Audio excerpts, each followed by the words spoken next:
আমরা এই ওয়াকফ নিয়ে দিল্লিতে মোদি পাচারতে যাব না। আমরা ওয়াকফ নিয়ে মক্কা মুকাররমার ওয়ার্ল্ড মুসলিম লীগ অফিসে আমরা ধর্ণা দিয়ে ভারতবর্ষের সম্পত্তি, মুসলমানদের সম্পত্তি রক্ষার জন্য যাব। আমরা ওয়াকফের জন্য মমতার অমিত শাহ পাচারতে যাব না।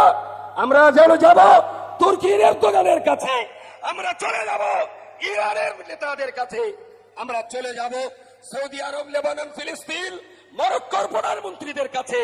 সেই জায়গায় যদি ভারতের দরজা বন্ধ হয়, তার জন্য যেন আমাদেরকে দোষারোপ করবেন না।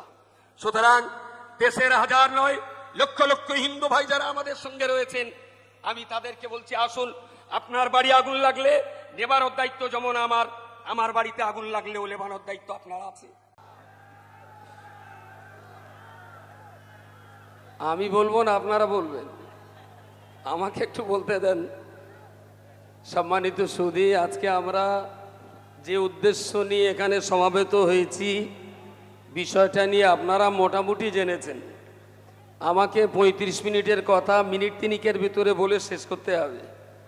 মোদী সরকার আসার পর থেকে আমাদেরকে নিয়ে তিনি এত পরিমাণ ভাবনা ভেবেছেন, যদি কখনো সুযোগ পাই নিঃসন্দেহে একটু ধুতি গামছার আন্ডাবান দিয়ে ভদ্রলোককে আমি একটু স্বাগত জানাবো। কারণ যারা ওনাদেরকে বিরাট ভোট দিয়ে জিতিয়ে মুখ্যমন্ত্রী, প্রধানমন্ত্রী বানিয়েছেন, তাদের নিয়ে উনি যত না ভাবছেন, তার চাইতে বেশি ভাবছেন আমাদের নিয়ে। 370 কেন না, হিন্দু মুসলমানের বিরোধ ঘটিয়ে কাশ্মীরে দাঙ্গা লাগাতে হবে। সিএ কেন, ভারতবর্ষের বাইরে থেকে হিন্দু, মুসলিম, শিখ, ইসাই, পার্সিয়ান যারা আসবে, তারা দেশের নাগরিকত্ব পাবে, শুধু মুসলমানদের দেওয়া হবে না।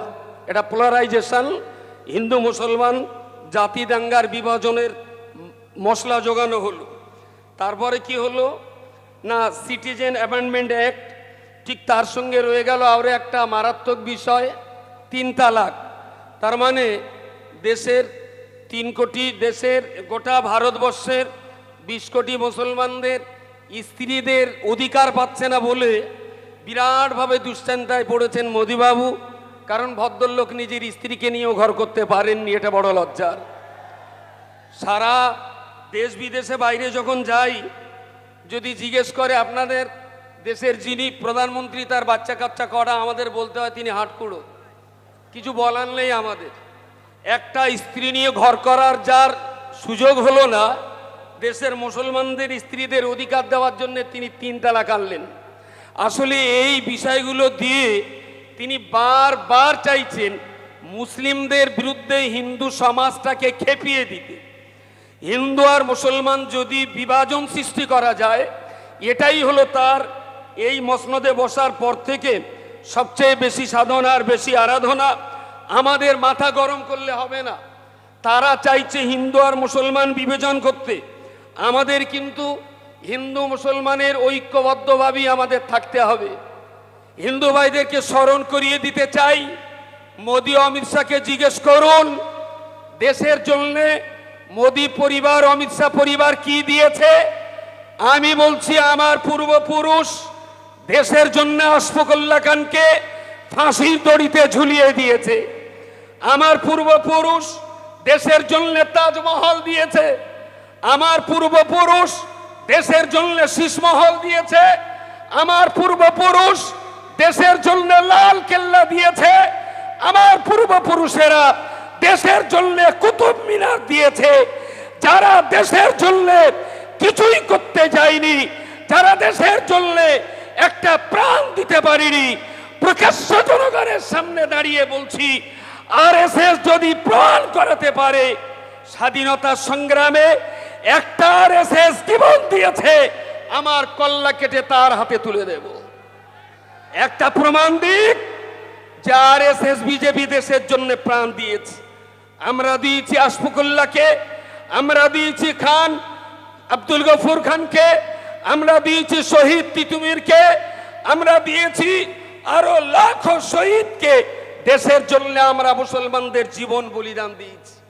হিন্দু ভাইদেরকে বুঝতে অনুরোধ করব, এই ওয়াকফ আন্দোলনে আপনারা আমাদের পাশে আসুন। আমার বাড়িতে ডাকাতি পড়েছে, আমার মসজিদ, আমার মাদ্রাসা, আমার ঈদগাহ, আমার কবরস্থান তারা নিয়ে যাবে। আপনি আমার প্রতিবেশী, আমার বাড়িতে ডাকাত পড়লে আপনার অধিকার আছে ডাকাতির সঙ্গে লড়াই করে প্রতিবেশীর হক পাইয়ে দেওয়া, এটা হিন্দু ভাইয়ের অধিকার আছে। সুতরাং আমি হিন্দু ভাইদেরকে অনুরোধ, বিনয়ের সঙ্গে করজোরে নিবেদন করে বলছি, মুসলমানদেরকে ভুল বুঝবেন না। আপনাদের শত্রু নই, আমরা আপনাদের মিত্র নই, আমরা মিলেমিশে এখানে বসবাস করতে চাই। আপনারা আমাদের সঙ্গে আসুন, একই সঙ্গে মিলেমিশে আমরা ওয়াকফ সম্পত্তি উদ্ধার করি। যদি আপনারা আমাদের সঙ্গে সাথ দিতে পারেন, ওয়েলকাম, ডবল থ্যাঙ্কস। যদি মনে করেন যে না, মুসলমানদের মসজিদ, মাদ্রাসা, ঈদগাহ, কবরস্থানের জায়গা সরকার দখল করলেও আমরা হিন্দু বুদ্ধিজীবী সমাজ গাল খুলবো না, কিছু বলবো না। আমি একটা সতর্কতার বার্তা দিতে যাচ্ছি, পৃথিবীর 256টা দেশের ভিতরে স্বাধীন সার্বভৌম 55 দেশ আছে। মুসলমানদের ওয়াকফ সম্পত্তি যদি উদ্ধার না হয়, আমরা আন্তর্জাতিক ময়দানে নেবে তাম দুনিয়ার 55কে রাষ্ট্রকে আমরা ওয়াকফ সম্পত্তি রক্ষার জন্য আহ্বান জানাবো। সেদিন যেন হিন্দু ভাইরা আমাদের দিকে আঙুল তুলবেন না। আমরা এই ওয়াকফ নিয়ে দিল্লিতে মোদির পা চাটতে যাব না। আমরা ওয়াকফ নিয়ে মক্কা মুকাররমার ওয়ার্ল্ড মুসলিম লীগ অফিসে আমরা ধন্না দিয়ে ভারতবর্ষের সম্পত্তি, মুসলমানদের সম্পত্তি রক্ষার জন্য যাব। আমরা ওয়াকফের জন্য মমতার অমিত শাহর পা চাটতে যাব না। আমরা যেন যাব তুর্কির এরদোগানের কাছে, আমরা চলে যাব ইরানের নেতাদের কাছে, আমরা চলে যাব সৌদি আরব, লেবানন, ফিলিস্তিন, মরক্কোর প্রধানমন্ত্রীদের কাছে। সেই জায়গায় যদি ভারতের দরজা বন্ধ হয়, তার জন্য যেন আমাদেরকে দোষারোপ করবেন না। সুতরাং দেশের হাজার নয় লক্ষ লক্ষ হিন্দু ভাই যারা আমাদের সঙ্গে রয়েছেন, আমি তাদেরকে বলছি, আসুন, আপনার বাড়ি আগুন লাগলে নেবার দায়িত্ব যেমন আমার বাড়িতে আগুন লাগলেও লেবানোর দায়িত্ব আপনার আছে। সুতরাং আসুন, মিলেমিশে আমরা কাজটা করি। ছোট্ট শেষ কথাটা না বললে নয়, আমাদের গাঁ গ্রামে প্রচার শুরু হয়েছে যে মুসলমানদের ওয়াকফ সম্পত্তি কেড়ে নিয়ে মোদি, অমিত শাহরা হিন্দুদের মাঝখানে বিতরণ করে দেবে। ছোট্ট কথাটা না বললে নয়, গাছতলায় বসে একটা ছেলে আর মেয়ে প্রেম করছিল, ফুলের মালাটা এনে ছেলেটা বারবার চাচ্ছে মেয়েটার গলায় দেবে, আর মেয়েটা বারবার নিতে চাইছে না। ওখানে কি হচ্ছে না হচ্ছে তারাই জানে। গাছ থেকে দুম করে একটা বাঁদর লাফ মেরে বাঁদর মহলে বিরাট আলোচনা। बोले की व्यापार? बोले मेरे लिए एक चांस मिल गया। बोले क्या मिला आपको? बोले बाद में समझा जाएगा, मुझे बहुत तो दिल बुलंद हो गई, मेरे लिए एक चांस मिल गया। बोले अरे की হয়েছে বলবি তো? बोले बहुत बड़ा चांस मिल गया। बोले কি? बोले গাছের গোড়ায় ছেলেটা মেয়েটার গলায় বিবাহের মালা পরাতে যাচ্ছিল, মেয়েটা বলেছে তোরে বে করার চাইতে বাঁদরের সঙ্গে বে করবো। বাঁদর তাই নিয়ে মাথা খারাপ, বলছে এরম সুন্দরী মেয়ে আমার সাথে বে করবে।